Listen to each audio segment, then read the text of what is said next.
Okay, parts of speech. Parts of speech মানে কি? Speech মানে বাক্য, বাক্যাংশ, কথা, শব্দ, বা আমরা সচরাচর যে একজন আরেকজনের সাথে কথোপকথন করে থাকি সেটাকেই স্পিচ বলা হয়ে থাকে।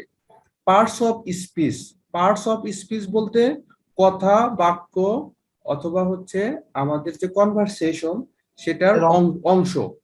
অংশ একদম সহজ ভাষায়, যে গাড়ির যেমন অনেকগুলো পার্টস থাকে, পার্টস, যন্ত্রাংশ থাকে। একটা যাদের প্রাইভেট কার আছে কিংবা মোটরসাইকেল আছে, অ্যাটলিস্ট আইডিয়া তো আছে সবার, যে এক একটা অংশ, যে একটা ইঞ্জিন, দুইটা চাকা, বা আপনার হচ্ছে বাস বা ট্রাক বা প্রাইভেট কারের চারটা চাকা। সো এগুলো সব আলাদা আলাদা ভাগ ভাগ করা। পার্টস অফ স্পিচ, প্রত্যেকটা সেন্টেন্স, প্রত্যেকটা ওয়ার্ড, দুনিয়ার প্রত্যেকটা ওয়ার্ড এক একটা এই বাক্যের অংশ হলেই সেই এই পার্টস অফ স্পিচের মধ্যে হবে। এর বাইরে দুনিয়ার কোনো ওয়ার্ড নেই, কোনো সেন্টেন্স নেই।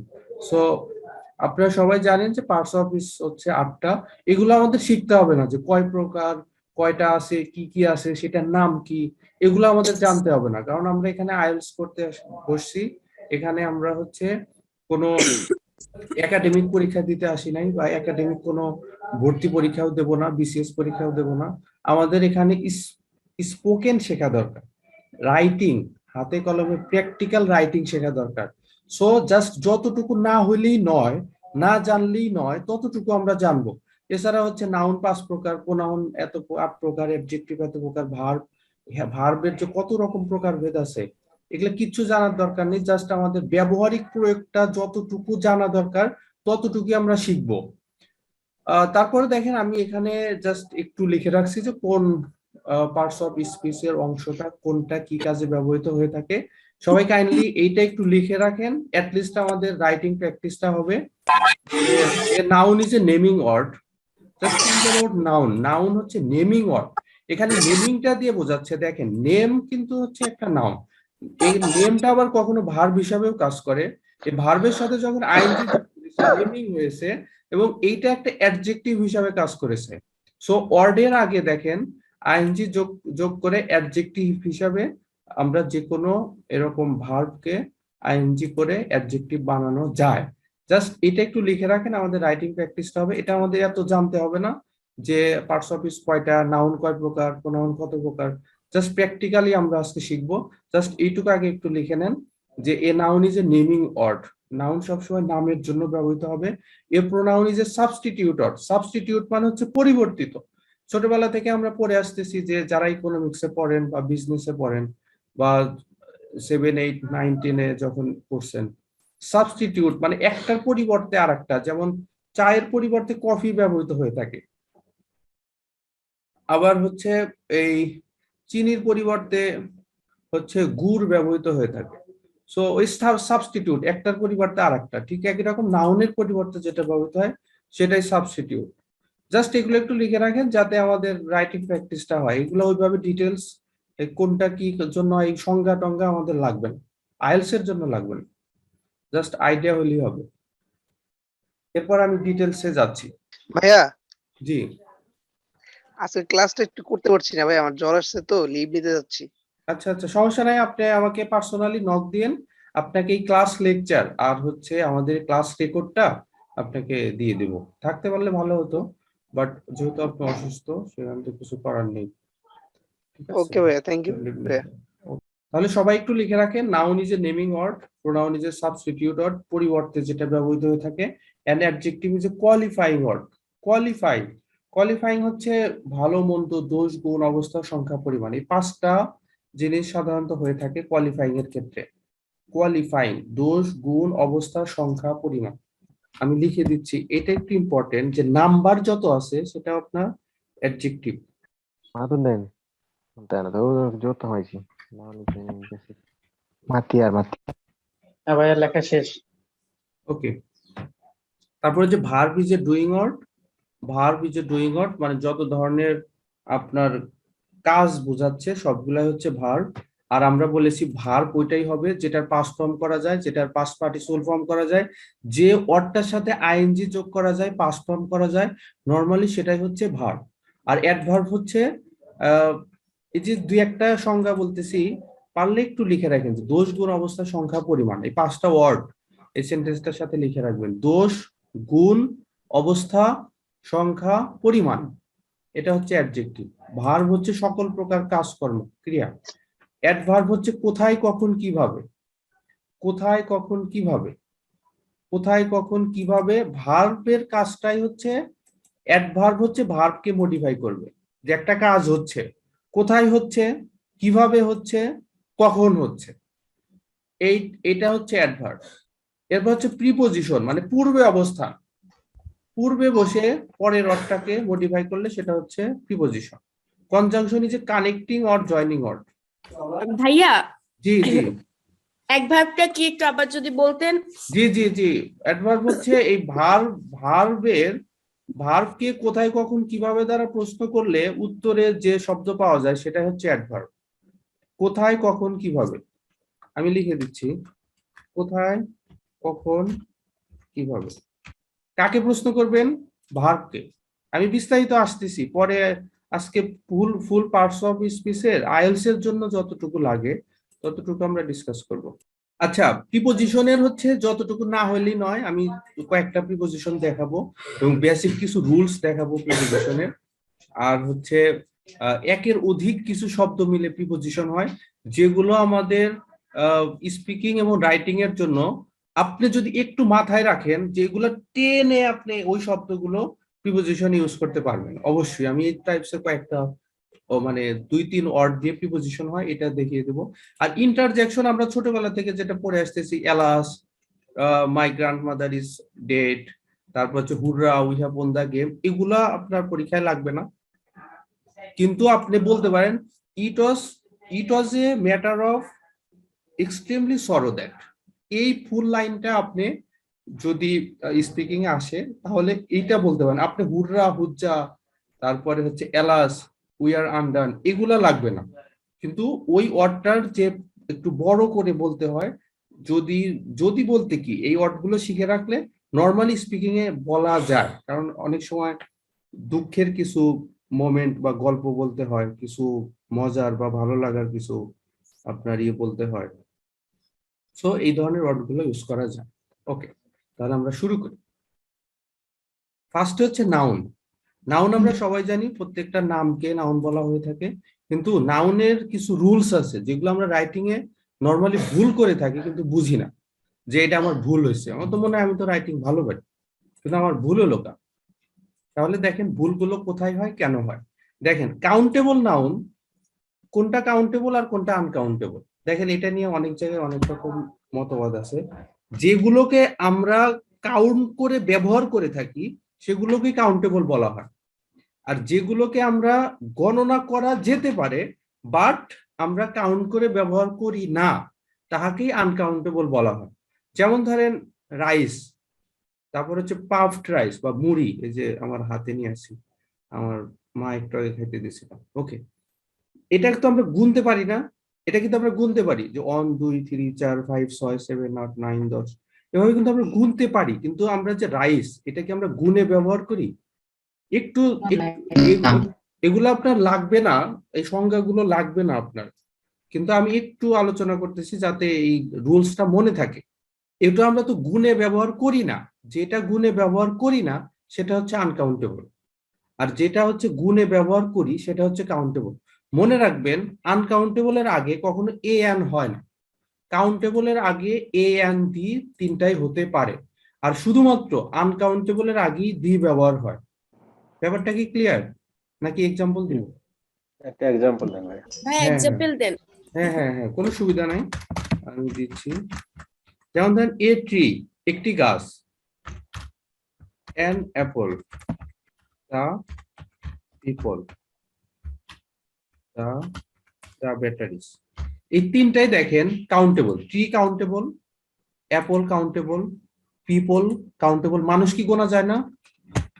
গোনা যায়। হ্যাঁ, তাহলে কাউন্টেবল। ব্যাটারিজ, ব্যাটারি এর প্লুরাল ব্যাটারিজ। তার মানে এই কাউন্টেবলের আগে এ এন্ড দি এই তিনটাই ব্যবহৃত হতে পারে।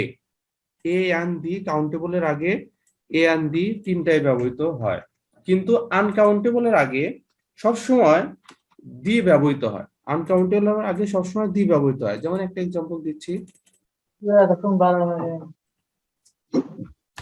যেমন ধরুন ওয়াটার, ওয়াটার কি আমরা গুনতে পারি? আনকাউন্টেবল, সো এটা হবে হচ্ছে দা ওয়াটার। সো আনকাউন্টেবল আগে সবসময় দা হবে, আর হচ্ছে এই কাউন্টেবলের আগে দিও হতে পারে, এও হতে পারে, এনও হতে পারে। আচ্ছা, আর একটা জিনিস, এটা আমাদের পড়ায় খুব ভাল লাগে কিন্তু কোনোদিন কাজে লাগে না, দেখাবো জিনিসটা। জি মানে আমাদের বাঙালিদের একটা কালচার হয়ে গেছে যে এইটা, কিন্তু আমি কোনোদিন দেখি নাই যে প্র্যাকটিক্যাল লাইফ কথা বলতেছি, কারণ হচ্ছে এটা তো আমি তো কোচিং ক্লাস নিচ্ছি না, আমরা ভাই ব্রাদার নিজেদের মধ্যে কথা কইতেছি। সো এটা আমার অত ফর্মাল হলে না হলেও আপনারা আশা করি মাইন্ড করবেন। দেখেন, আমরা কখন দি উচ্চারণ হয়, কখন দা উচ্চারণ হয়। আচ্ছা বলেন, আমরা বাঙালিরা আমরা বড় বড় রুলস, যেটা বেসিক কথা, সেটাই আমরা ইউজ করি না। এই এত কি কখন দি উচ্চারণ হয়, কখন দা হয়, এত কি সিম্পলি আমরা এত আমাদের কি সুযোগ আছে বলেন? এত কি আমাদের সময় বা আছে, সময় কি আছে বলেন এতটা চিন্তা করার, কখন দি হয় কখন দা হয়? নর্মালি কিন্তু আমরা চিন্তা করি না। আমি আপনাদের শিখাই দিচ্ছি, বলে দিচ্ছি ঠিকই, কিন্তু প্র্যাকটিক্যাল লাইফে বা প্র্যাকটিক্যাল ইংলিশে এত আপনার চিন্তা করতে হবে না। প্র্যাকটিক্যালি তো নাই, ফাইনালেও আপনার অত চিন্তা করতে হবে না। সেটা কি, কখন দি হয় কখন দা হয়। এই যে দেখেন, এটাকে বাংলা যেটা আমরা স্টুডেন্টদের পড়ায় আসতেছি ছোটবেলা থেকে, ছোটবেলা বলতে ইউনিভার্সিটি ফার্স্ট ইয়ার থেকে, এই যে কখন দা হয় কখন দি হয়, মনে রাখবেন। দাদির সিভি, দাদির সিভি, বুঝছেন? দাদির সিভি, ওরটা মনে থাকবে না? দাদির সিভি, দাদির সিভি, তার মানে হচ্ছে কনসোনেন্টের আগে দা হয়, ভাওয়ালের আগে দি উচ্চারণ হয়, মনে থাকবে না? জি কিন্তু এইটা আপনার এতটা আপনার না, এত খুব বেশি আহামরি কিছু না। আর খুব কম মানুষটাই পাইছি যে এত সূক্ষ্ম বিষয় নিয়ে তারা ইমপ্লিমেন্ট করতে পারে, এটা এতটা দরকারও নাই। এটা ছাড়াই আপনি 7-8 পেতে পারেন। ওকে, তাহলে দেখেন কখন দা হয় আর কখন দি হয়। কনসোনেন্ট যদি পরের অর্থটা কনসোনেন্ট হয় তাহলে হচ্ছে দা হয়, পরের কনসোনেন্ট পরের অর্থটা যদি ভাওয়েল হয় তাহলে হচ্ছে দি হয়। যেমন ওয়াটার, ওয়াটার, তারপরে হচ্ছে পিপল। এখানে পি, পি কি, এটা কি কনসোনেন্ট না ভাওয়েল? কনসোনেন্ট কনসোনেন্ট, তাহলে হচ্ছে দা হবে, দা পিপল। ওয়াটার, ওয়াটার কি ভাওয়েল না কনসোনেন্ট? কনসোনেন্ট দা ওয়াটার আচ্ছা, আমি ওই কঠিন রুলসে যাচ্ছি না, অত পেঁচানোর দরকার নেই। ডব্লিউ এবং অয় যখন অ এর মতো উচ্চারণ হয় তখন সেটা ভাওয়েলের মতো হয়, ওটা দরকার নাই। আপনার হচ্ছে ধরেন, জি, জি ভাই বলেন, ভাই একটু কুইকলি বলেন, আমাদের হচ্ছে আজকে ক্লাসটা বেশ বড়, অনেক কিছু দেখাইতে হবে, বুঝছেন? বলেন। ভাওয়ালের আগে কখন দাঁড়ায় না? জি জি, ভাওয়ালের আগে কখন দাঁড়ায় না? ভাওয়েল, ভাওয়ালের আগে কখন দাঁড়ায় না? ভাওয়ালের আগে দাঁড়ায় হবে বা নি। ভাই আপনার কথাটা একটু বেজে আসতেছে, অন্য কেউ কি শুনতেছেন? আমাকে একটু ক্লিয়ার করে বলতে পারবেন? মানে হচ্ছে নেটওয়ার্কের জন্য কথাগুলো বেজে বেজে আসতেছে। এই যে দা, দি, দাদির সিভি, সি, সিতে কনসোনেন্ট, কনসোনেন্ট হলে আগের অর্থটা দা হবে, ভাওয়েল হলে আগের অর্থটা দি হবে। ভাই আপনি যদি কোশ্চেনটা একটু ক্লিয়ারলি বলেন। Hello, hello. নেটওয়ার্কে মনে হয় সমস্যা। ওনার নেট খুব প্রবলেম বোঝা যাচ্ছে। ভাওয়েলের আগে কখনো দি হয় না, সম্ভবত এন হয়। ভাওয়েলের আগে কখনো দি হয় না, সম্ভবত এন হয়। ভাই দিটা সবাই হয়, হ্যাঁ, দিটা সবখানি হয়। দিটা হচ্ছে নির্দিষ্ট করে বোঝাতে দি হয়, কারণ নির্দিষ্ট করে বোঝাতে দি হয়। যেমন আমি আপনাকে একটা উদাহরণ দিচ্ছি, যেমন হচ্ছে ধরেন, ভাইয়া আপনি দেখেন, যেমন আমি বললাম এন এগ, একটা ডিম। এখন একটা ডিম বলতে দুনিয়ার যে কোনো ডিম হতে পারে, হতে পারে না? কিন্তু আপনি যদি বলেন the eggs of the table, an egg মানে সব জায়গায় বোঝাচ্ছে, এটা কোনো নির্দিষ্ট করে বোঝাচ্ছে না। আর আপনি যদি নির্দিষ্ট করে বোঝাতে চান, the eggs of my, the eggs on my heads, on my head, আমার মাথার উপরে ডিমগুলো, আমার মাথার উপরে ধরেন একটা ঝাঁকা আছে বা হচ্ছে একটা টুকরি আছে বা একটা ডিশ আছে, ডিশের মধ্যে কিছু নির্দিষ্ট সংখ্যক ডিম আছে, তাহলে এন এগ বলতে দুনিয়ার যে কোনো এগকে বোঝাচ্ছে, আর দা এগস বলতে নির্দিষ্ট করে আমি মাথার উপরে ঝাঁকার মধ্যে যে ডিমগুলো রাখছি সেগুলোকে বোঝাচ্ছি।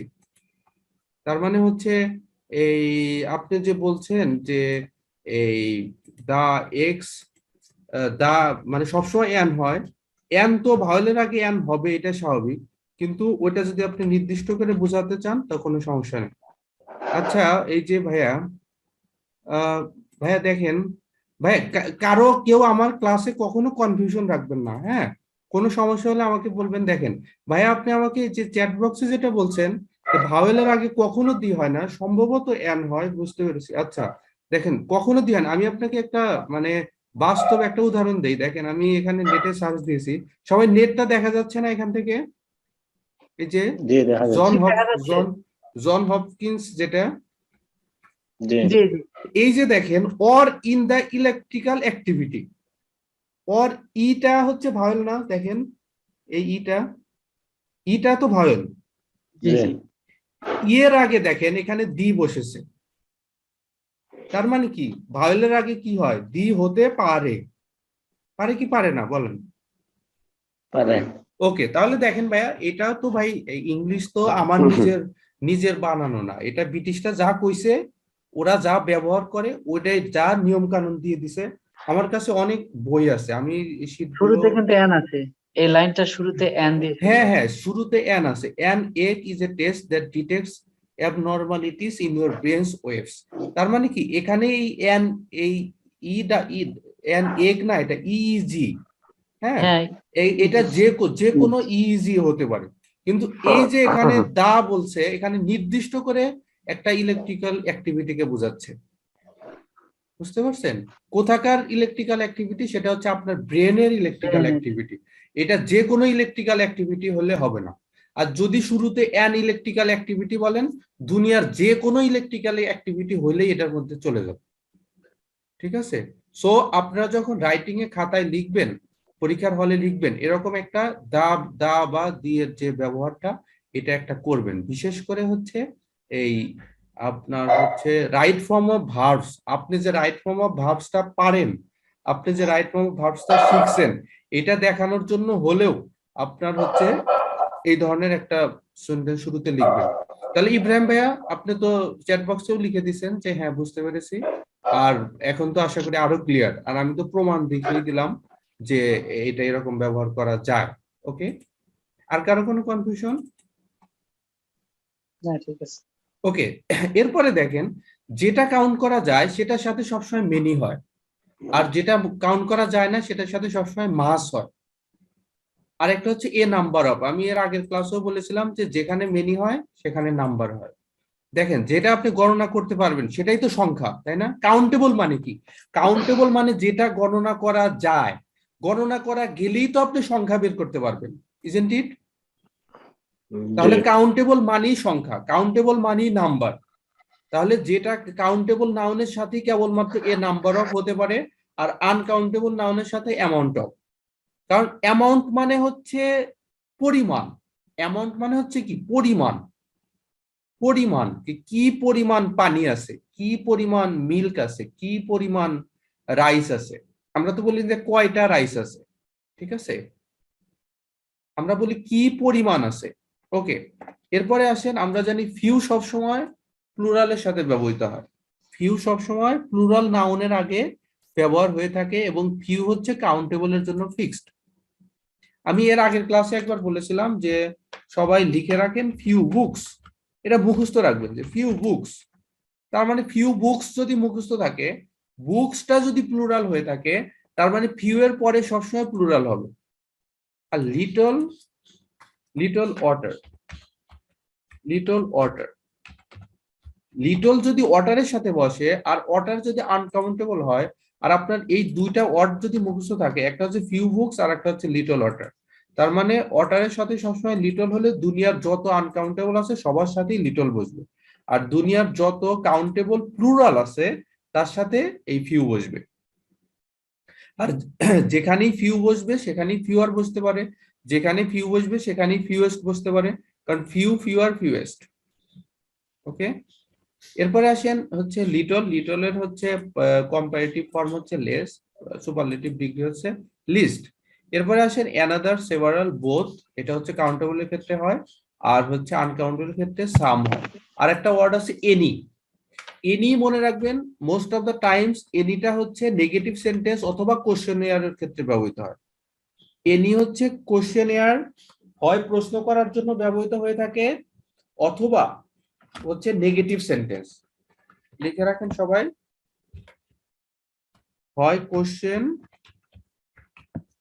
কোশ্চেনের ব্যবহার হয়ে থাকে অথবা হচ্ছে নেগেটিভ সেন্টেন্স। আপনি বলেন যে please give me some money, আপনি বলেন যে sorry I don't have any money, I don't have any money. Do you have any mobile phone, আপনার কাছে কোনো মোবাইল ফোন আছে? অথবা হচ্ছে যে কোনো একটা কোশ্চেন করার ক্ষেত্রে বললেন, অথবা হচ্ছে নেগেটিভ ভাবে নেগেটিভ আনসার দিলেন যে no I don't have any dash, তারপর যেটা ইচ্ছা সেটা বলেন।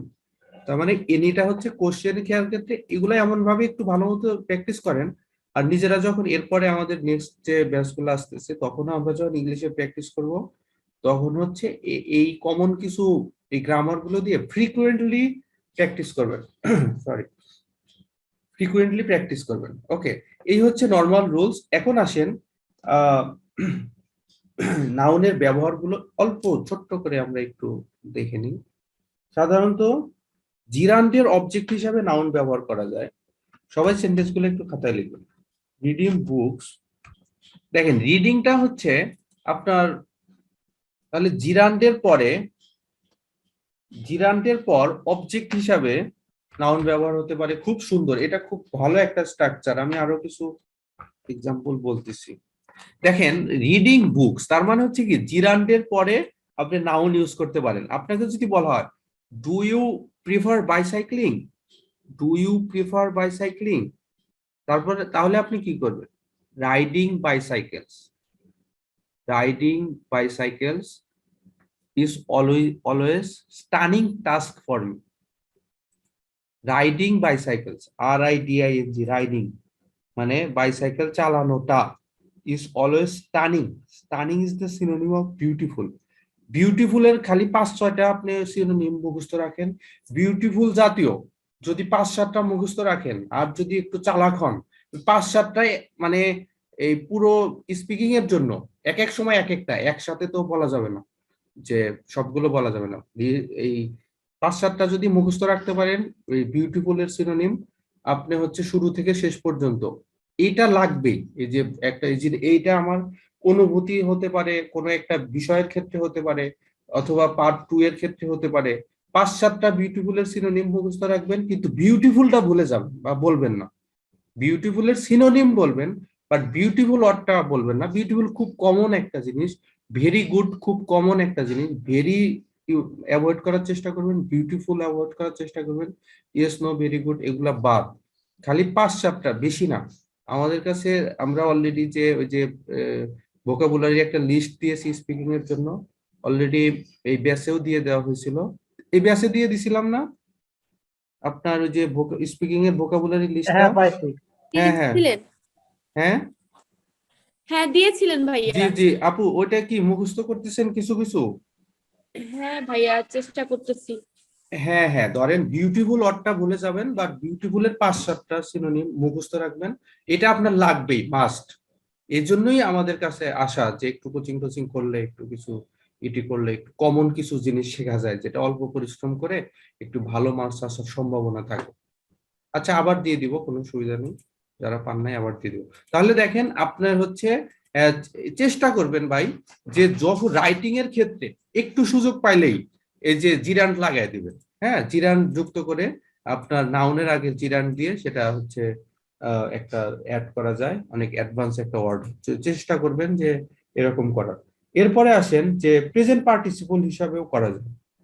প্রেজেন্ট পার্টিসিপল, আচ্ছা পাস্ট পার্টিসিপল তো আমাদের অনেকটা মুখস্থ, যে ইট এট ইটেন, তারপরে হচ্ছে ব্রডকাস্ট ব্রডকাস্ট ব্রডকাস্ট, এগুলো হচ্ছে পাস্ট পার্টিসিপল। প্রেজেন্ট পার্টিসিপল হচ্ছে ভার্বের সাথে আইএনজি যোগ করলেই ভার্বের সাথে আইএনজি যোগ করলে প্রেজেন্ট পার্টিসিপল হয়ে যায়। ভাই যারা পান নাই কোনো সুবিধা নাই, আমি আবার দিয়ে দিব। ভার্বের সাথে আইএনজি যোগ করলেই সেটা হচ্ছে, আচ্ছা, a rolling stone gathers no moss, এটার মানে কি? A rolling stone gathers no moss, moss মানে হচ্ছে শ্যাওলা, আর রোলিং স্টোন মানে হচ্ছে চলন্ত। স্টোন মানে হচ্ছে পাথর, আপনারা সবাই জানেন, মানে একটা চলন্ত পাথরে যে হচ্ছে সেটাতে কখনো শ্যাওলা জন্মে না। তার মানে একটা জিনিস সবসময় কন্টিনিউ রাখতে হবে। আচ্ছা, নাইমা আপু, আপনি কোশ্চেন করেছিলেন যে আপনার হচ্ছে ওই লিসনিংটা নিয়ে একটু প্রবলেম, তাই না? দেখেন, আপনি যদি হচ্ছে এই লিসনিং এমন একটা জিনিস, সেটা সেটা যদি আমরা দুই দুই চার দিন প্র্যাকটিস না করি, এটা আমরা আমাদের ফেসবুকে একটা পোস্ট দিয়েছিলাম অনেকদিন আগে, যে লিসনিং যদি 2-3 দিন প্র্যাকটিস না করা হয়, আর হঠাৎ করে যদি একটা লিসনিং প্র্যাকটিস করা হয়, মনে হয় যে আমি গ্রাম থেকে আর নতুন ঢাকা শহরে আসছি, যে কি বলতেছে কিছু ওইভাবে বুঝতে পারতেছি না। এজন্য লিসনিং এমন একটা জিনিস যেটা প্রতিদিন আপনাকে অল্প হলেও শুনতে হবে, আধা ঘন্টা হলেও শুনতে হবে, এবং 15-20 মিনিট, আধা ঘন্টা, এমন একটা টাইম বের করতে হবে যেটা শুধুমাত্র আপনার লিসনিং প্র্যাকটিসটা শোনার জন্য, উইদাউট এনি কোশ্চেন। সে বলবে, আপনি শুনবেন, আর কিচ্ছু না, কোনো প্রশ্ন দেখার দরকার নাই, কোনো দিক তাকানোর দরকার নাই, জাস্ট শুনবেন। অনেক স্টুডেন্ট আমাদের কাছে কমপ্লেন করে, ভাই আমার তো 5 মিনিট পরে আর মনোযোগ থাকে না, 10 মিনিট পরে কি কয় হারায় যায়। তাহলে তাদের জন্য সলিউশনটা হচ্ছে, আপনি 5 মিনিট পরে যে হারায় গেলেন, আপনি 5 মিনিট পরেই আবার নতুন করে স্টার্ট দেন, নতুন করে শোনা আবার শুরু করেন। আপনি 10 মিনিট পরে হারায় গেছেন, আবার নতুন করে শুরু করেন। নিজেকে নিজে শাস্তি দেন, এটা যে এটা একটা পানিশমেন্ট যে আমি কেন হারিয়ে গেলাম। সো আবার নতুন করে শুরু করেন, আবার যদি হারিয়ে যান আবার শুরু করেন, এইভাবে দেখবেন আপনার ব্রেনই এক সময় ওই যে ধুর, এত বারবার এত টাইম ওয়েস্ট না করে আমি হচ্ছে মনোযোগ দিয়ে শুনি। ঠিক আছে, তো এইভাবে আপনি হচ্ছে ফুল প্রপারলি ভাইয়া, অ্যাটেন্টিভ হতে পারবেন। জি বলেন। হ্যাঁ, এই জন্য কি আমার ওই যে ক্যামব্রিজের অডিও ক্লিপ গুলো শুনলেই হবে? হ্যাঁ, আমি আমি ভাই সাজেস্ট করি যে ক্যামব্রিজের অডিও ক্লিপটাই আপনি অবসর টাইমেও শোনেন, ওইটা খুবই স্ট্যান্ডার্ড। এবং লিসনিং যে শুনবেন, আমি বেশ কিছু আনসার, আমার আইএলটিএস এর আনসার, লিসনিং এর ওরা যেভাবে আনসার গুলো দেয় ওইভাবে দিয়েছিলাম।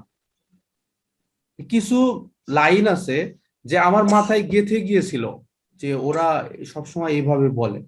সো ওদেরটা যখন বারবার শুনবেন, সো আপনিও ওইভাবে আনসার দেওয়ার ট্রাই করবেন। হ্যাঁ, আপনার যদি যথেষ্ট সময় থাকে, আপনি যদি আহ, মানে একটু ওটাকে কি বলে, যে ডেডিকেটিভ স্টুডেন্ট হয়ে থাকেন, ডেডিকেটেড হয়ে থাকেন, তাহলে হচ্ছে ওইটা আগে শোনার পরে এরপরে আপনি এই বিবিসি নিউজ গুলো শোনেন। আপনি যদি কানাডা যাওয়ার স্বপ্ন থাকে, আপনি কানাডিয়ান নিউজ গুলো শোনেন। যেমন এখন কানাডাতে প্রচুর হচ্ছে তুষারপাত হচ্ছে, এই ভিডিও গুলো দেখেন, মানে নিউজ গুলো দেখেন। আগে আমার রিকোয়েস্ট হচ্ছে, আগে আপনি ক্যামব্রিজটা শেষ করেন, ঠিক আছে? আর ক্যামব্রিজ যে আগের গুলা যে খুবই সহজ তাও কিন্তু না। ক্যামব্রিজ 7-8 এর দিকে অ্যান্টার্কটিকা, তারপরে হচ্ছে বেশ কিছু এমসিকিউ আছে, তারপরে হচ্ছে এই বিশেষ করে পার্ট 3 তে বেশ কিছু কঠিন কঠিন কিছু টপিক আছে। সো ওগুলো যদি প্র্যাকটিস করেন তাও আপনার ডেভেলপ হবে। সো ফার্স্ট রিকোয়েস্ট হচ্ছে ওই ক্যামব্রিজটাই শেষ করেন। ওকে, এরপরে আসেন, দেখেন ইনফিনিটিভ হিসাবেও আপনি আনতে পারেন। দেখেন, to play football is good for health. তাহলে ভাই দেখেন, আপনাকে একটু ট্রিকি হতে হবে, একটু চালাক হতে হবে, যে সরাসরি একটা সাবজেক্ট না এনে প্রথমে হচ্ছে সেটার সাথে হয় আইএনজি যুক্ত আনবেন, অথবা হচ্ছে প্রেজেন্ট পার্টিসিপল যুক্ত আনবেন।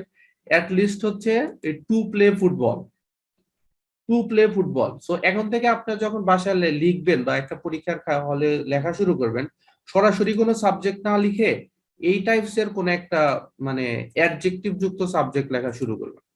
দেখেন, আপনার সাবজেক্টটাই যদি আসে 2-3-4-5 ওয়ার্ড পরে, আপনার যদি মেইন ভার্বই শুরু হয় 4-5 ওয়ার্ড পরে, তাহলে আপনার লেখাটা কি আরো একটু এনহ্যান্স হবে না? কি মনে হয় যে সরাসরি একজন সাবজেক্ট দিয়ে শুরু করলো, আর আরেকজন হচ্ছে অ্যাডজেক্টিভ, তারপরে হচ্ছে পার্টিসিপল, প্রেজেন্ট পার্টিসিপল, ইনফিনিটিভ যোগ করে, তারপরে সে সাবজেক্টের পরে এই সাবজেক্ট পাইতে পাইতেই এক লাইন তার শেষ। কি মনে হয় যে এগুলা যুক্ত করে ইউজ করা যাবে না সেটা?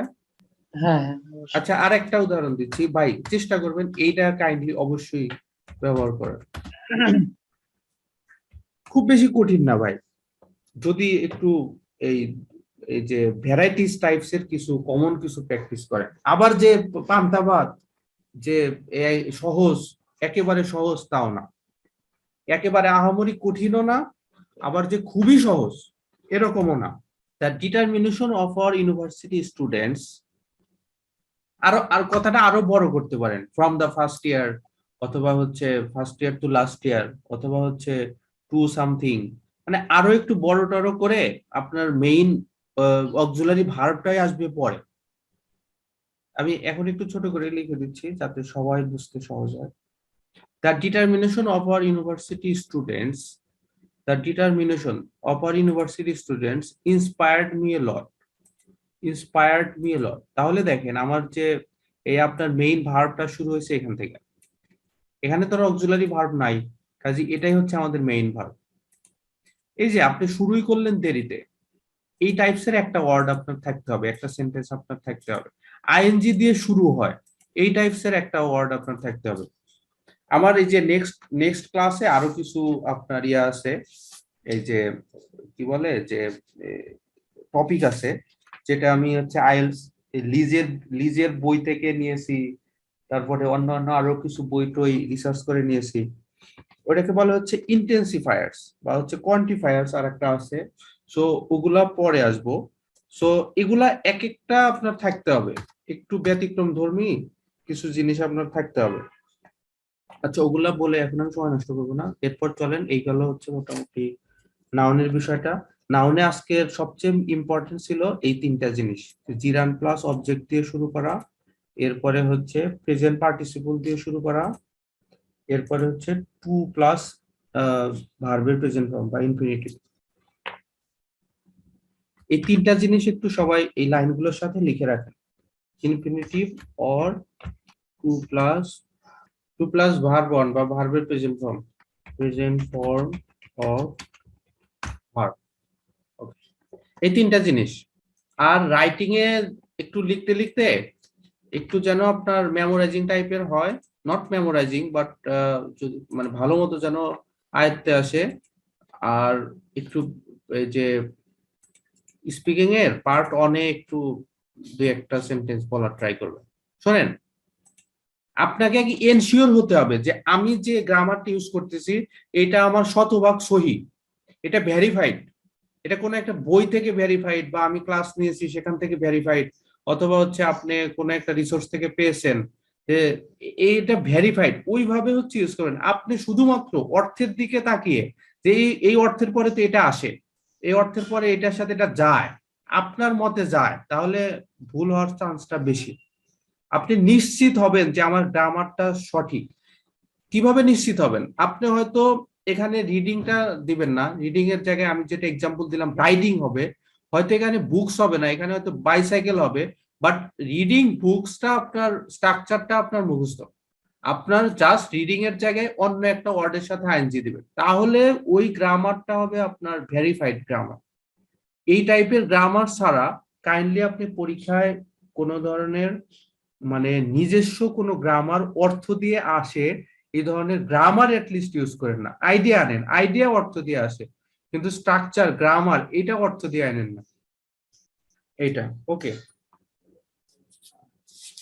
এরপরে আসেন হচ্ছে প্রোনাউনে। দেখেন প্রোনাউনের মধ্যে সবচেয়ে ইম্পর্টেন্ট হচ্ছে আমাদের রিলেটিভ প্রোনাউন, যেটা রাইটিং এর জন্য খুবই হচ্ছে স্পেশাল ভাবে বলা যে আপনার ই লাগবেই, এই কমপ্লেক্স লাগবেই, কমপ্লেক্স ছাড়া হবে না। তো ওইটা আমরা স্পেশাল ইউজ করব। আর হচ্ছে এ এন্ড ডি এর কিছু স্পেশাল নিয়ম আছে, ওগুলা আপনার লাগবে না, যতটুকু লাগবে কাইন্ডলি একটু পড়ে নেন। ওকে, আসেন এখন আমরা হচ্ছে প্রোনাউনে যাই। আচ্ছা, প্রোনাউনের ক্লাস এর আগেই বলেছিলাম যে আপনার ডব্লিউএস কোশ্চেন আছে 11টা, সেখানে হচ্ছে who, whom, where, which, how, how much, how long, how for, এগুলো দিয়ে প্রোনাউন ইউজ হয়ে থাকে। আর এটাও এর আগের ক্লাসে বলেছিলাম যে it is I who am responsible for this, সবসময় হচ্ছে যে বি ভার্বের পর সাবজেক্টিভ ফর্ম হয়, বি ভার্বের পর সাবজেক্টিভ ফর্ম হয়। আর প্রিপোজিশনের পরে কি হয়, সাবজেক্টিভ ফর্ম হয় না অবজেক্টিভ ফর্ম হয়? প্রিপোজিশনের পর। আক্তার ভাই? ऑब्जेक्टिव फॉर्म है। ওকে, এগুলা ভাই নিয়ম, আমাদের কিছু জি। করার নাই, যে নিয়ম ভাই, বুঝছেন? আচ্ছা দেখেন, এই টাইপস এর একটা গ্রামার আপনাদের লিখতেই হবে ভাই, না হলে আপনি 6ও পাবেন না। দেখেন, mister Habibul Bashar who was অথবা were former skipper of Bangladesh. Skipper মানে কি, কেউ বলতে পারবেন? Skipper is the synonym of captain. Okay, skipper is skipper is the synonym of captain. এই যে স্কিপার যে ওয়ার্ডটা, দেখেন, mister Habibul Bashar will visit Zimbabwe very soon. Mister Habibul Bashar will visit Zimbabwe very soon. এটা কি কঠিন কঠিন কোনো সেন্টেন্স? আমাদের হাবিবুল বাশার ক্যাপ্টেন মিস্টার 50 যাকে বলা হয়তো, সে হচ্ছে উইল ভিজিট জিম্বাবুয়ে ভেরি সুন, খুব শীঘ্রই জিম্বাবুয়ে ভিজিট করবে। তাহলে দেখেন, মিস্টার হাবিবুল বাশার, এটার একটা প্রোনাউন বা তার একটা বিশেষায়িত করা হচ্ছে, যে কোন হাবিবুল বাশার? হু অজ অথবা were former skipper of Bangladesh national cricket team, যে হচ্ছে বাংলাদেশ ন্যাশনাল ক্রিকেট টিমের অধিনায়ক ছিল। তাহলে এই হুটা কাকে বোঝাচ্ছে? হাবিবুল বাশারকে বোঝাচ্ছে না? ডব্লিউএস কোশ্চেনটা তো সবসময় আগের অর্থটাকে বোঝায়, ডব্লিউএস কোশ্চেন সবসময় আগের অর্থটাকে বোঝায়, ঠিক আছে? তাহলে হচ্ছে এখানে হাবিবুল বাশার বলতে কয়জন বোঝাচ্ছে? একজনকে বোঝাচ্ছে। তাহলে অজ হবে না ওয়ার হবে? অজ হবে। ভাই, এই টাইপস এর একটা গ্রামার আপনাকে লিখতেই হবে। আসলে মেইন কথাটা কি, mister Habibul Bashar will visit Zimbabwe very সুন, তাই না? এটাই হচ্ছে মেইন কথা। এখন মিস্টার হাবিবুল বাশারের কিছু আমি উদাহরণ দিচ্ছি, যে সে যে ছিল বাংলাদেশ ন্যাশনাল ক্রিকেট টিমের ক্যাপ্টেন বা স্কিপার, এটা সিনোনিম। তাহলে আসলে ভিজিট করবে হচ্ছে মিস্টার হাবিবুল বাশার। দেখেন, mister Habibul Bashar who was called mister 50। Habibul বাশারকে মিস্টার 50 বলা হতো আমাদের সময়, মানে আমরা যখন এই যে 7, 8, 9, 10 খেলা খেলা দেখতাম। জানেন কেউ? হ্যাঁ, জি জানি জানি। আচ্ছা, তাহলে আমার আমার কথাটা যে মানে মানে ভেরিফাইড, একজন একজন আমার সাথে ভাই পাইলাম আর কি, যে অন্যরা আমার কথাটা চাপা চাপা মানে উড়াই দিবে না। তাহলে দেখেন, mister Habibul Bashar who was called mister 50। তাহলে এই যে হাবিবুল বাশার কি মিস্টার 50, মানে এটাকে কি বর্তমানে বলা হয় না ভবিষ্যতে বলা হয় না অতীতে বলা হতো? অতীতে ছিল এটা। অতীতে বলা হতো। যাকে বলা হতো মিস্টার 50, সেই কিন্তু visit করবে। সে ভিজিট করবে, এটা কি অতীতে ভিজিট করবে না বর্তমানে ভিজিট করবে? ভবিষ্যতে করবে। ভবিষ্যতে উইল আছে, হ্যাঁ। তাহলে দেখেন, এইটা হচ্ছে আমি লিজের গ্রামার বইও দেখছি, অনেক জায়গায় দেখেছি, যে এই যে মিক্সচার অফ টেন্সেস, এই নামটা আমি কোথাও পাই না, এই নামটা আমি দিছি, যে মিক্সচার অফ টেন্সের মিশ্রণ, বুঝছেন? কিন্তু একাধিক টেন্সের একসাথে ব্যবহার আপনাকে শিখতে হবে, যেটা হচ্ছে রাইটিং এর জন্য খুবই খুবই উপযোগী, যেটা ছাড়া আপনি 6ও পাবেন না, এই কমপ্লেক্স সেন্টেন্স ব্যবহার করা ছাড়া। তাহলে এটা তো আমি ছোট করে লিখে দিলাম, যে mister Habibul Bashar who was called mister 50, who was called mister 50, এটা কোনো ঘটনাই না, এটা জাস্ট একটা অতিরিক্ত ইনফরমেশন। আসলে আমার ঘটনাটা কি, আমি কি মেসেজ দিতে যাচ্ছি, যে mister Habibul Bashar will visit Zimbabwe very সুন, এইটা আমার মেইন মেসেজ না? কিন্তু হাবিবুল বাশারের আমি একটা এক্সপ্লানেশন দিচ্ছি, যে মিস্টার হাবিবুল বাশার, কোন Habibul Bashar? Who was called mister 50, যাকে মিস্টার 50 নামে বলা হতো। দেখেন, আর একটা সহজ আর একটা উদাহরণ দিচ্ছি, একটু জটিল করার জন্য দিচ্ছি সহজ আর একটা উদাহরণ। দ্য ম্যান ওয়াজ টল। আমার মেইন কথাটা কি, দ্য ম্যান ওয়াজ টল, লোকটা ছিল হচ্ছে লম্বা, ঠিক আছে? কোন লোকটা? হু stole my bag। এখন এই আমরা যদি গ্রামারের এইটুক যদি মাথায় না রাখি, তাহলে আপনার কি মনে হবে যে মাই ব্যাগ অফ স্টল ভাগ ভাগ করে যদি আপনি না পড়েন, বা রিডিং এ যদি আপনি যদি এইভাবে পড়তে যদি আপনার একটু হিমশিম খান, গ্রামারের রুলস যদি প্র্যাকটিস না করেন, আপনার এটা মনে হবে না এর যে সেন্টেন্স থাকে আরো বড় সেন্টেন্স, কোত্থেকে কতটুকু অংশ কিভাবে ধরে, কার সাথে কার লিঙ্ক, ওটা তো আপনার ধরতে হবে। না হলে কি মনে হবে মাই ব্যাগ অফ স্টল, এটা একসাথে আছে না? দেখেন মাই ব্যাগ অফ স্টল আসলে কি মাই ব্যাগ অফ স্টল, নাকি এই ম্যানটা ছিল স্টল, ম্যান Man. ম্যানটা ছিল টল। তার মানে হচ্ছে এই কমপ্লেক্সের এই স্ট্রাকচারটা আমাদের ইউজ করতেই হবে। আচ্ছা, এমন কি কেউ আছেন যে এইটা এই যে এই এই কমপ্লেক্স স্ট্রাকচারটা আরো কয়েকটা এক্সাম্পল দিব, এমন কি কেউ আছেন? জি না ভাইয়া চলবে, এটা তো আচ্ছা, আমরা পড়লে আরো পাবো, এগুলা মিলাতে পারবো। তাহলে আমি একটু কঠিন দিকে যাই। হ্যাঁ, জি দেখেন, mister Ataur Rahman, who was our most prominent teacher regarding writing poems, dancing, playing cricket, chess club, and some other co-curricular activities, had taught me how to struggle against poverty. Atiur Rahman স্যারকে চেনেন না? যে বাংলাদেশ জি ব্যাংকের গভর্নর। গভর্নর ছিলেন, পরবর্তীতে হচ্ছে আমাদের ভার্সিটি ইকোনমিক্স ডিপার্টমেন্টের হলেন, টিচার হলেন। স্যারের লাইফ হিস্ট্রি তো সবাই জানেন। উনি হচ্ছে ক্যাডেট কলেজে পড়াশোনা করতেন, তারপরে হচ্ছে ওনার বেল্টের টাকাও ছিল না, কি একটা বেঁধে মানুষের থেকে হাটে হাটে গামছা করে মানুষের থেকে টাকা তুলতেন, 1 টাকা 2 টাকা এরকম করে নিতেন। তো ওই টাকা নিয়ে উনি ক্যাডেট কলেজের মানে ড্রেস আপ করে ক্যাডেট কলেজের ভাইভাতে গেছে।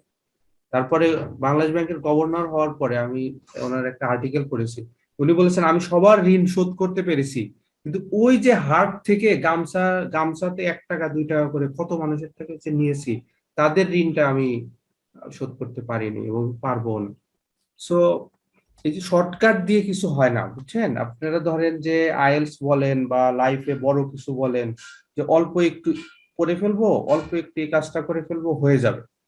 সো আপনাকে যত লাইফে যত আপনি মানে করতে চান, যতটুকু সাকসেস চান, ততটুকু আপনাকে পরিশ্রম করতে হবে। সিরিয়াস কথাবার্তা হয়ে যাচ্ছে নাকি ভাই? না ভাই ঠিক আছে। আচ্ছা দেখেন, এখানে দেখেন এটা আমি কইছি যে যাতে একটু বোঝা যায়, এটা তো সবাই পারেনি। এখানে দেখেন, mister Atiur Rahman, who was our most prominent teacher regarding writing poems, dancing, playing cricket. Regarding মানে অনুসারে, বিবেচনায়। রিগার্ডিং দিয়ে এরপরে আপনি যে কোনো কিছু আনতে পারেন, যে এই ক্ষেত্রে এটা হয়েছিল, এই ক্ষেত্রে আমি সফলতা পেয়েছিলাম, এই জন্য আমার হচ্ছে এই বিষয়টা ভালো লেগেছিল। সো রিগার্ডিং এটা খুব পপুলার একটা ওয়ার্ড, খুব ফ্রিকোয়েন্টলি এই জিনিসটা ইউজ হয়। রিগার্ডিং মানে বিবেচনায়, ক্ষেত্রে বা বিষয়ে। তাহলে দেখেন, mister Atiur Rahman, who was our most prominent teacher regarding writing poems, dancing, playing cricket, chess club, and some other co-curricular activities, had taught me how to struggle against poverty. তাহলে আসল ঘটনাটা কি? আসল ঘটনা হচ্ছে mister Atiur Rahman sir had taught me how to struggle against poverty. Main কথাটা এটা না? আমার ইনফরমেশন তো এইটাই, যে mister Atiur Rahman sir had taught me how to struggle against poverty, এটা কিন্তু আমার মেইন ইনফরমেশন। অথচ এই হু দিয়ে হচ্ছে মিস্টার আতিউর রহমানের আমি একটা অ্যাডিশনাল ইনফরমেশন দিচ্ছি, যে ছিল আমাদের সবচেয়ে প্রমিনেন্ট টিচার, সবচেয়ে যশ খ্যাতি সুনামযোগ্য যেটা যার ছিল টিচার, রিগার্ডিং কিসের ক্ষেত্রে? Writing poems, dancing, playing cricket, chess club, and some other co-curricular activities.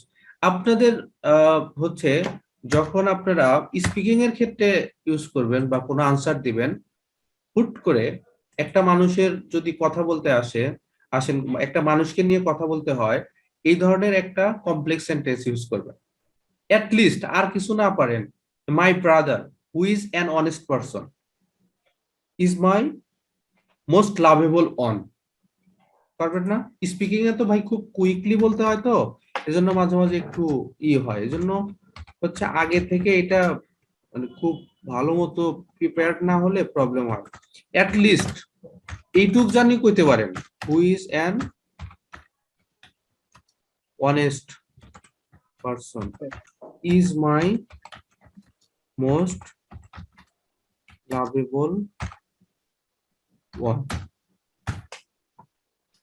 এই ইজ ডাবল হলে কোনো সমস্যা নাই। Who is an honest person, যে একজন সৎ ব্যক্তি আবার সে হয় আমার most lovable one. At least who is an honest person, এইটুক কথা তো কইতে পারবেন, তাহলেও তো কমপ্লেক্স হলো না? My brother who is an honest person is my most lovable one. My brother who is an honest person is my most lovable one. At least এইটুক তো কইতে পারবেন। এই যে একটা অতিরিক্ত ইনফরমেশন যে দিলেন, এইটাই কমপ্লেক্স সেন্টেন্স হয়ে গেছে। এটা কি বোঝা যাচ্ছে এই কমপ্লেক্সটা আমরা কিভাবে স্পিকিং এ করব আর কিভাবে হচ্ছে রাইটিং এ করব? জি যদি বোঝা যায় তাহলে আমি আরেকটু জটিলের দিকে যাচ্ছি। কারো কোনো কোশ্চেন বা কোনো কনফিউশন?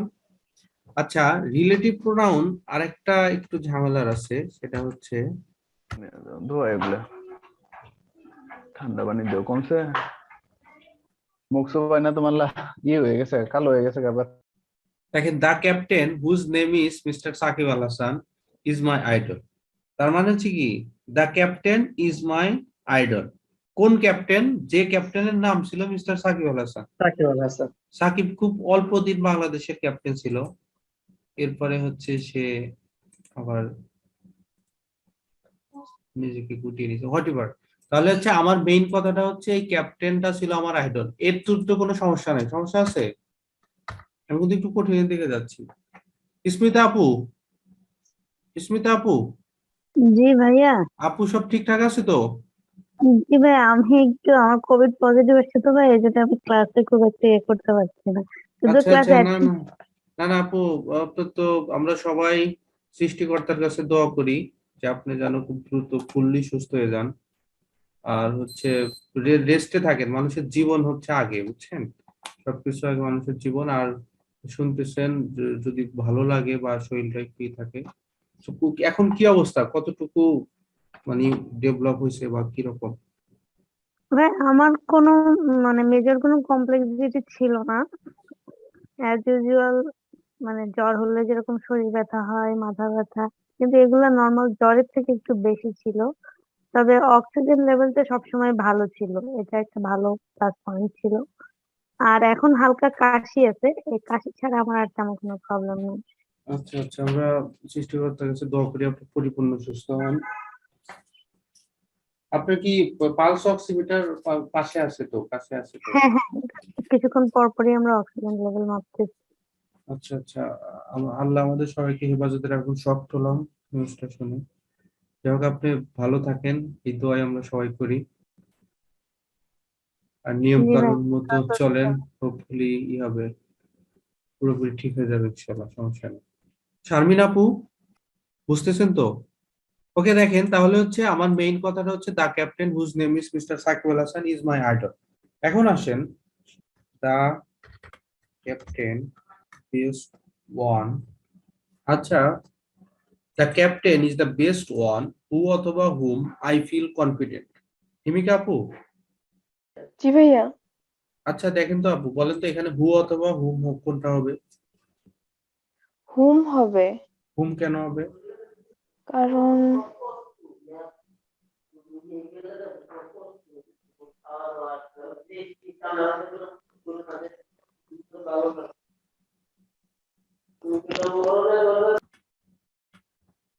কারণটা কি আপু? ভাইয়া কারণটা তো আমি এক্সপ্লেন করতে পারতেছি না। আপু এই একটু এক্সপ্লেন করে ট্রাই করতে হবে আপু, না হলে ধরেন আপনি যখন সেম সেন্টেন্স বানাইতে যাবেন তখন মানে জি ভুল হবে, বুঝছেন? আপনি জি জি স্ট্রাকচারটা হুবহু কপি করবেন, নো প্রবলেম, আমরা তো এখানে শিখতে আসছি, তাই না? তো জি হচ্ছে ওই আমিও তো ইংলিশের সব জায়গায় সংসার না বা সব জাহাজ না, জাস্ট আমরা এরকম শিখবো আস্তে আস্তে। কেউ কোনো মানে নেগেটিভ ভাবে নিবেন না যে আমি পারি নাই বা এই করি নাই। আক্তার ভাই বলেন তো এখানে হুম কেন হবে? এখানে ভাইয়া হু হুম দুইটার যে অবজেক্টিভ ফর্মটা হবে, কারণ এরপরে সাবজেক্টিভ ওয়ার্ড আছে। হু হুম এর পরে সাবজেক্ট আছে, সাবজেক্টিভ ওয়ার্ড আই আছে, এই জন্য হুম হবে। এটা একটা রুল পড়ছিলাম যে হু হুম এর পরে যদি সাবজেক্টিভ ওয়ার্ড থাকে তাহলে হুম হবে, আর যদি অবজেক্টিভ থাকে তাহলে হু হবে। শারমিন আপু কি এগ্রি করেন হুম হবে? আমি একটু কঠিনের দিকে যাবো, এই জন্য একটু পেঁচাইতেছি, ডোন্ট মাইন্ড। হ্যাঁ জি ঠিক আছে।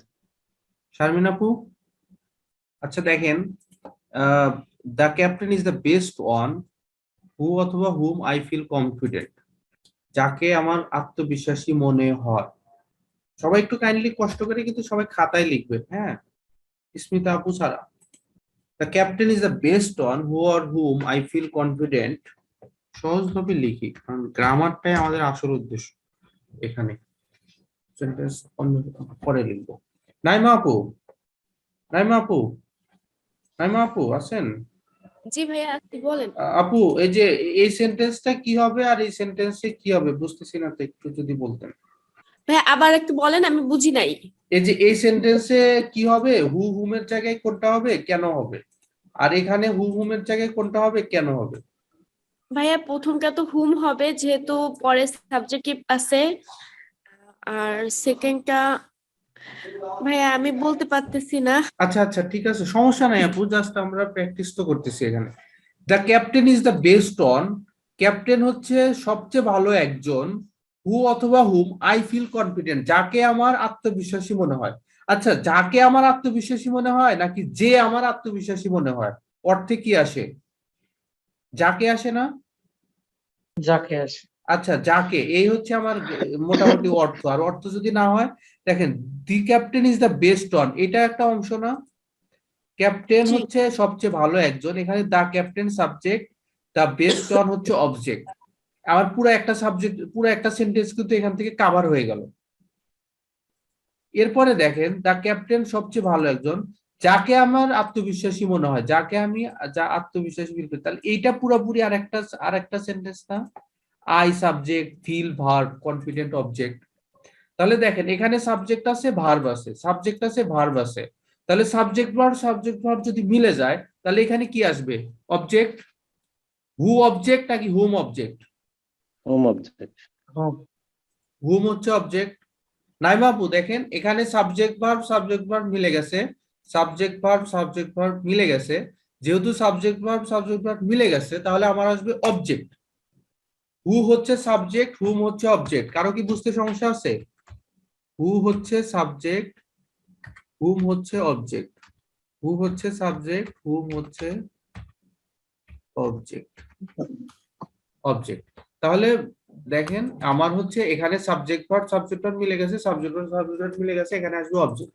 আর আমি অর্থটাও বলে দিলাম, গ্রামারটাও বলে দিলাম, যে যেভাবে বুঝতে পারেন, বা দুইটা একসাথে বুঝলে আরো ভালো, যে অর্থ দিয়েও বুঝবো, গ্রামার দিয়েও বুঝবো। যে ক্যাপ্টেন ছিল সবচেয়ে ভালো একজন, যাকে আমার আত্মবিশ্বাসী ফিল হয়, যাকে আমার আত্মবিশ্বাসী মনে হয়, যাকে, যাকে, এজন্য হচ্ছে হুম। এখানে দেখেন the captain is the best one, captain ছিল সবচেয়ে ভালো একজন, হু অথবা হুম আই ফিল কনফিডেন্ট, আমি আত্মবিশ্বাসী মনে করি, আমি আত্মবিশ্বাসী মনে করি। তাহলে দেখেন যদি শুধুমাত্র এইটুক থাকতো তাহলে ঠিক ছিল, যে যাকে আমি আত্মবিশ্বাসী মনে করি। কিন্তু এখানে দেখেন আই ফিল কনফিডেন্ট, তো এই পর্যন্ত ছিল, এখানে হুম আসছে, কিন্তু আই ফিল কনফিডেন্টের পরে আছে can do this job. Who can do this job. তার মানে who can do this job, মানে আমি যে কাজটা করতে আত্মবিশ্বাসী পারে। মনে করি যে এই জবটা করতে পারে, যে এই কাজটা করতে পারে, এই জন্য এখানে হু হবে। এই ধরনের একটা সেন্টেন্স যদি বুঝতে পারেন আর যদি রাইটিং এ লিখতে পারেন, আজকে আমাদের ক্লাস সার্থক। এইটার জন্যই এত কথা। নাইমা আপু দেখেন তো এখন বোঝা যায় কিনা? জি ভাইয়া। আপনি বুঝছেন কি পুরাটা? হ্যাঁ ভাইয়া, আমি বুঝতে পারছি। আপু এটা হচ্ছে মাইন্ড করবেন না বা প্রেসার ফিল করবেন না, এটা আপনার যে যা বলতে, যে যে পারবেন বা পারবেন না, কোনো সুবিধা নেই, কোনো সমস্যা নাই। আপনি হ্যাঁ, হচ্ছে এটা আরো ভালো কেন হবে, ঠিক আছে? মানে আমরা তো এখানে শেখার জন্যই আসছি, হ্যাঁ আমরা তো আর হ্যাঁ হ্যাঁ সবকিছু হ্যাঁ জানি না।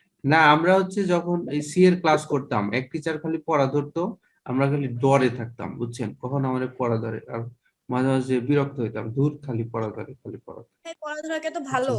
হ্যাঁ, কিন্তু আমরা তো বিরক্ত হইতাম আপু, কখন কি বলে বসে, বুঝছেন।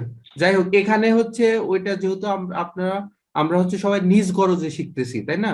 এখানে তো এই সবাই আমরা মানে নিজের ইয়ে দিয়ে তাগিদ দিয়ে আসছি।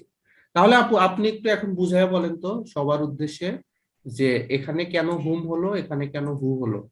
আর অন্য সবাই এই যে ধরেন আরো যারা আছেন আমাদের সাথে, সাদিয়া আপু, তারপরে হচ্ছে মুরাদ ভাই, তারপরে ইব্রাহিম ভাইয়া, খায়রুল ভাই, তারপরে হচ্ছে আহ, আক্তার ভাই তো বলেনি মাঝে মাঝে, আর যারা আছেন, মোট কথা ওভারঅল সবাই একটু এইটা আমি হচ্ছে এরপরে একটু আমাদের বলবেন ভাইরে, এই একটা লাইন যদি কইতে পারেন আর যদি খাতায় লিখতে পারেন, আপনার এইটা 7.5 8 ব্যান্ড গ্রামার স্ট্রাকচার। আপনি এরপরে কি কি সেন্টেন্স দিয়ে লিখবেন বাকি সেটার উপর 8.5 9 ডিপেন্ড করবে। স্ট্রাকচারটা হচ্ছে 7.5 8 ব্যান্ড। আপু একটু বলেন এখানে কেন হু হলো, এখানে কেন এখানে এটা হলো, হ্যাঁ, এখানে ভুল কেন। যাইতে পারে, বাট আমি যেভাবে বুঝেছি সেইভাবে আমি হ্যাঁ হ্যাঁ মানে হ্যাঁ, কোনো বলতেছি। সুবিধা নেই, বলেন। এইখানে ফার্স্ট যে সেন্টেন্সটা আপনি লিখছেন সেখানে দা ক্যাপ্টেন আপনি বলছেন, এবং লাস্টে হু আর হুমের পরে আবার আই লিখছেন। ক্যাপ্টেনও যেহেতু একজন মানুষ, আর আয়ও তো আমি বুঝাচ্ছে, ঠিক আছে, জি। মানে একটা মানুষকে বুঝাচ্ছে, সেজন্য দুটো সাবজেক্ট একই হয়েছে, সেজন্য এইখানে হুম হয়েছে। আর সেকেন্ডটা হয়েছে না না হলো আপু যে আপু আপু I'm tensed about that, whether you can use the same sentence again when you will go for your final exam. Like here the captain is a subject, okay, and is G is a verb, so on subject on verb, so this is finished. On subject on verb, isn't it? And this is the G based on is the object. Here G another sentence, I is a subject, feel is a verb, on subject হ্যাঁ on subject on verb, finish. So G on subject on verb, finish, on subject on verb, that's okay, fine. Now we need another object, no need to take another subject, okay. That's why this is object, you know, whom is a object, whom is an object, and who is a subject. তো এই জন্য এখানে হচ্ছে আপনার হুম আসবে। The captain is সবচেয়ে ভালো একজন যাকে আমি আত্মবিশ্বাসী মনে করি বা ফিল করি, তাহলে এখানে হচ্ছে যাকে। আর এখানে দেখেন, এখানে এটা বলেন তাহলে এখন। ভাইয়া, এটা হলো যে আমরা আগেরটা তো শুধু অল্প মানে কনফিডেন্স পর্যন্ত ছিল, সেহেতু ওইখানে হুম হয়েছে, আর এখানে যেহেতু আরো একটু ক্যান ডু দিস জব, সেক্ষেত্রে এইখানে হু এসেছে। এখানে ভাই এখানে এখানে হুটা কার জন্য আসছে?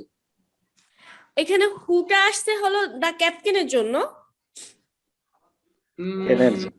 এখানে তো হচ্ছে the captain is the best one, এটুক গেল।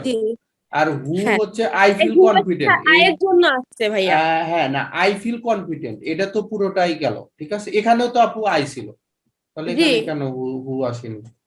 ভাই, আমি বলতে পারতেছি না।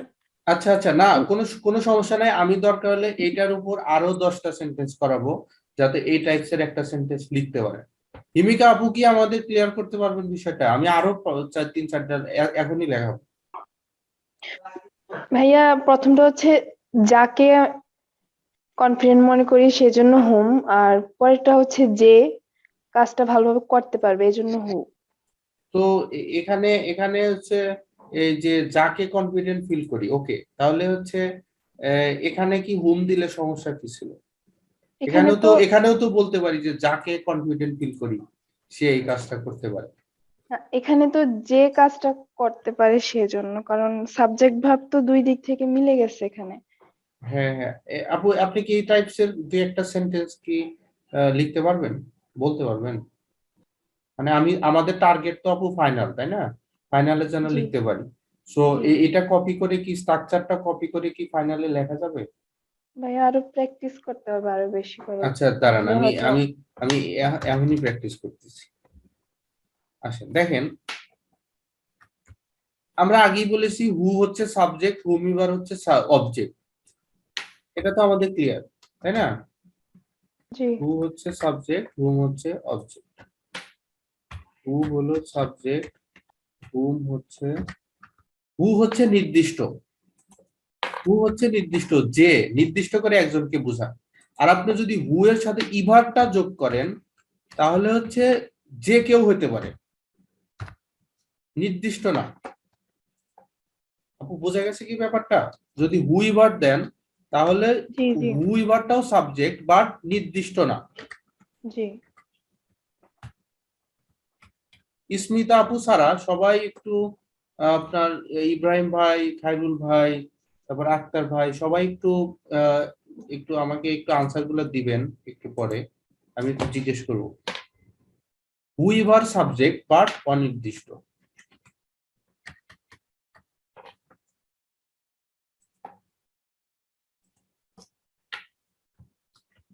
হুমিভার হচ্ছে object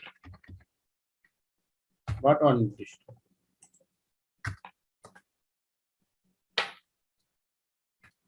give the votes, give the votes, তোমার ভোট গুলো দাও বা ভোট দাও হুইভার অথবা হুমিভার you want.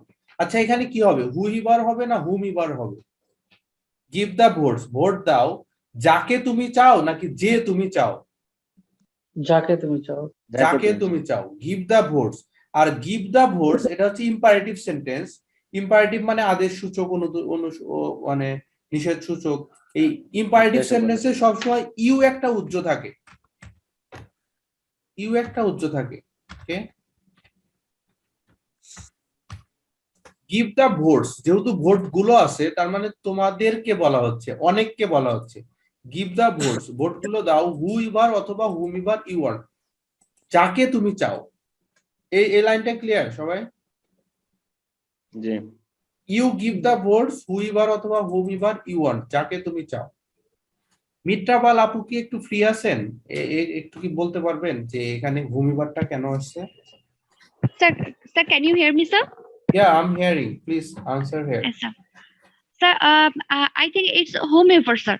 Why whomever? Sir, এখানে বলছে হচ্ছে give the vote whomever you want, মানে আমি যাকে চাই। হ্যাঁ, নির্দিষ্ট করে বলেন, এটা অনির্দিষ্ট, আমার যাকে খুশি আমি তাকে দিতে পারি। would you mind explaining the grammatical part, please? Why whomever, not whoever? Here you see, you is a subject, okay, and give is Yes, a sir. verb. If you is, if you can't see here you, it's also included. You must think that here is a word that is you, okay? So Yes, give sir. the words, this is imperative sentence. This sentence, first sentence is finished, and another is you want. You want Yes, sir. use a subject, want is a verb, so Yes, we need another we object. need object. Yes, sir. Yeah, We need exactly. another object, and home is the object. Okay, so please wait with me, I will write another sentence and please explain that. Okay, sir. Please share, reply the answer and explain the reason. Sir, I think last sentence explain this main subject and verb, but there is no object. I think whoever is the correct answer. Select So- select whoever you think is the best qualified. Okay, UK mean করছে that's- sir, UK mean করছে সেজন্য sir এখানে however হবে, that means subject K mean করছে। Okay, thank you. Are rest of the members agree with her? Okay, sir. Thank you. Okay, ma'am. Are rest of the members agree with her? Whoever হবে। Whoever? Anyone? Any other answer? Whomever? It will be whoever. Whoever হবে। আচ্ছা দেখেন, select, এটা তো হচ্ছে imperative sentence, isn't it? So you select, you select, that's finished. So after that whoever or whomever, যদি শুধুমাত্র থাকতো, এই পর্যন্ত যদি শুধু থাকতো তাহলে হচ্ছে আপনার ঠিক ছিল যে সিলেক্ট whomever you want, বাছাই করো যাকে তুমি চাও, ফিনিশ, আমাদের কথা শেষ, তাই না? সিলেক্ট হুমিভার ইউ ওয়ান্ট, তাও যদি এইটুক থাকতো তাহলে হচ্ছে আপনার হুমিভার হতো। যেহেতু এরপরে আরো কথা আছে, নির্দিষ্ট করে দেখতে নির্দিষ্ট বলছে, করে পরে বলা দেখতে আছে, তাহলে ইজ এর জন্য একটা কি লাগবে? সাবজেক্ট লাগবে। Select whoever you think is the best qualified. Here you think is a pronoun, you think is a additional modifier, যে কাকে তুমি বাছাই করবা। ইউ থিঙ্ক যাকে তুমি মনে করো, যে কাউকে তুমি মনে করো, হুইভার যে কাউকে তুমি মনে করো ইজ দ্য বেস্ট কোয়ালিফাইড, সবচেয়ে ভালো কোয়ালিফাইড পারসন, ঠিক আছে, অথবা ভালো গুণের মানুষ। তাহলে এর জন্য এখানে হচ্ছে আপনার হুইভার হবে, আর এখানে হচ্ছে হুমিভার হবে। এই যে দেখেন, আপনি একটা রাইটিং এ একটু খালি বাড়িয়ে বলবেন ইউ থিঙ্ক, তারপরে হচ্ছে ধরেন এই যে উপরে যে আরো কিছু এক্সপ্লেনেশন দিলাম যে আই ফিল কনফিডেন্ট, এই কিছু কথা একটু বাড়িয়ে বলবেন। এইটা সম্পূর্ণ নতুন, এইটার কোনো চেঞ্জ হবে না, এটা থাকলেও যা না থাকলেও তা। এখানে হচ্ছে এই who can do this job, এখানে শুধু একটু বাড়িয়ে বলবেন যে আই ফিল কনফিডেন্ট। এইটা আপনার এই টাইপসের কিছু যদি একটু আনতে পারেন, আপনার 0.5 বা 1 ব্যান্ড স্কোর বেড়ে যাবে পুরো লেখার মধ্যে। দেখেন রাইটিং আর স্পিকিং এর জন্য ওই সেম টাইপস এর কোয়ারেন্স এন্ড কোহেশনের কিছু ওয়ার্ড আছে, যে 15-20টা যদি হুবহু মুখস্থ করতে পারেন, আপনার স্পিকিং এ ইউজ করেন, ওখানে আপনার 25% ব্যান্ড স্কোরের মার্ক ক্যারি করে। আবার রাইটিং এও তাই, যদি কোয়ারেন্স এন্ড কোহেশনটা ভালো মতো ইউজ করতে পারেন 25%। এগুলো হচ্ছে অ্যাডিশনাল। কি মনে হচ্ছে এই টাইপস এর দুই একটা ওয়ার্ড একটু ইউজ করা যাবে না একটু অতিরিক্ত হিসাবে? এই যে ইউ থিঙ্ক, কাজটা কিন্তু একই, ইউ থিঙ্ক না থাকলেও যা থাকলেও তা, অর্থে গ্রামারের কিন্তু কোনো চেঞ্জ হচ্ছে না। আচ্ছা দেখেন, একটু আরেকটু জটিলের দিকে যাচ্ছি।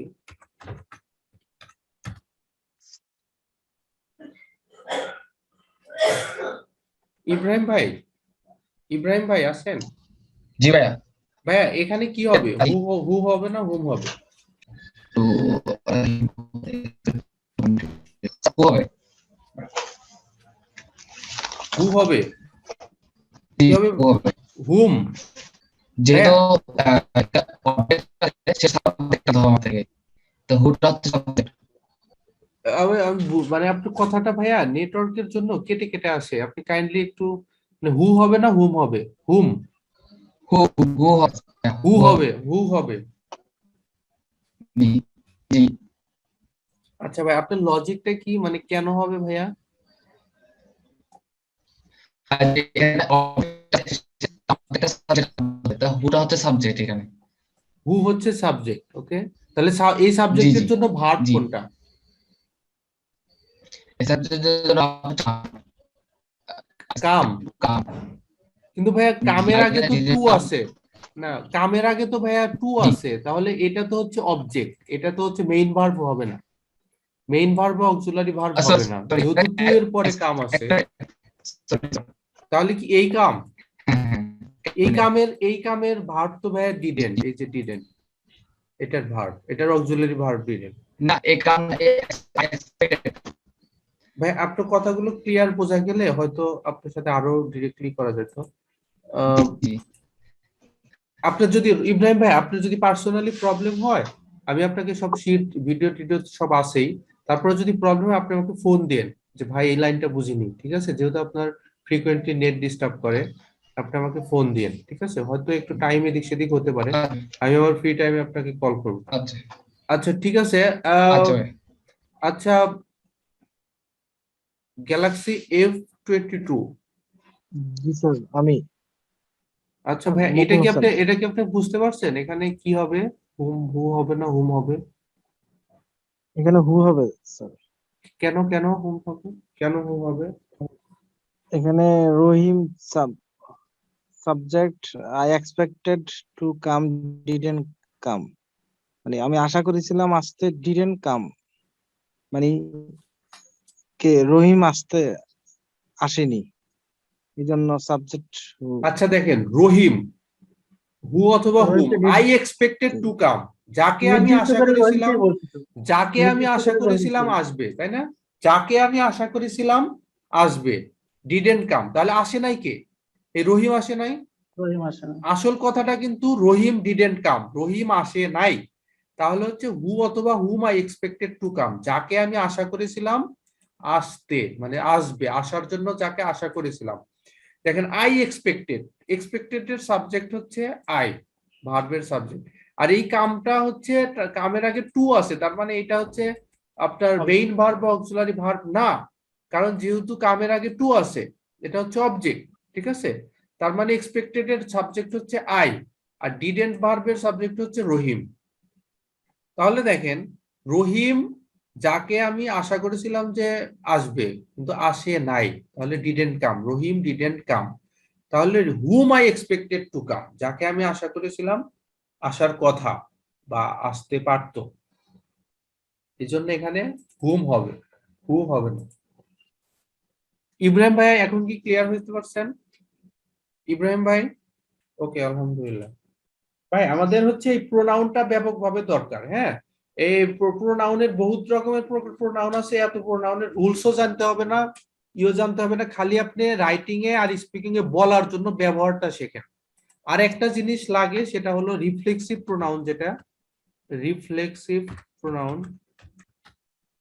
রিফ্লেক্সিভ প্রোনাউন যেখানে হচ্ছে যেমন মাইসেলফ, দেমসেলফ, যদি পারেন, হ্যাঁ, এই স্পিকিং এ আর রাইটিং এ এই দুই একটা কথা মারে দিবেন, মাইসেলফ, দেমসেলফ, আওয়ারসেলফ। আর কি কি আছে? Herself.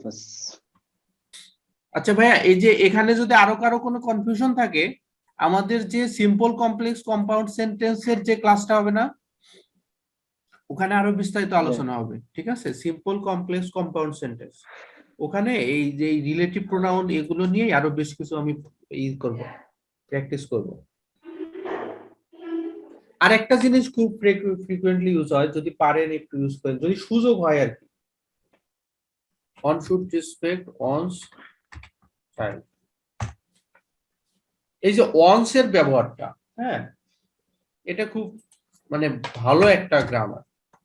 The baby cried for its father, it's মানে হচ্ছে এর, ইটস মানেই হচ্ছে এর, এখানে কোনো অ্যাপোস্ট্রফি লাগে না, ইটস মানেই হচ্ছে এর, ইটস মানেই হচ্ছে এর, ইটস মানে হচ্ছে এর। আর বেশ কিছু ভার্ব আছে যে ভার্বগুলোর সাথে অ্যাডজেক্টিভের সাথে ইএন, এন যুক্ত করে ভার্ব করা যায়,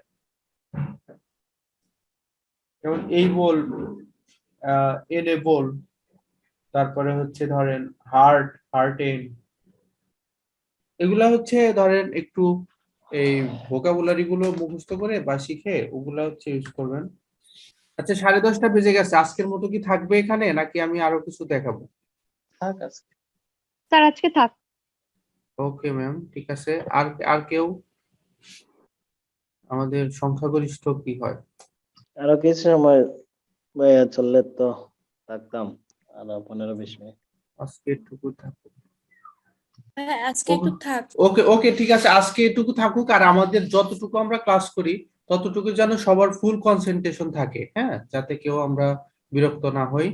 আর হচ্ছে এই এই যে ধরেন এই এই যে কমপ্লেক্স সেন্টেন্সটা যদি একটা বড় বড় সেন্টেন্স এই 2-4টা লিখতে পারেন, আপনি আজকে ক্লাস সার্থক। শুধু একটা সেন্টেন্স লিখলে হবে না, কমপ্লেক্সটাই হুবহু লেখা থাকে। আপনার রাইটিং এর ব্যান্ড ডেসক্রিপ্টরসটা দেখছেন তো? আমি একদিন দেখাইছিলাম, ফ্রি ক্লাসেও দেখাইছি, এতেও মনে হয় দেখাইছিলাম। সো ব্যান্ড ডেসক্রিপ্টরসে দেখবেন যে একদম কমপ্লেক্সটা হচ্ছে ডিরেক্টলি বলা আছে, যে কমপ্লেক্স সেন্টেন্সের কতটুকু দক্ষতা আছে তার।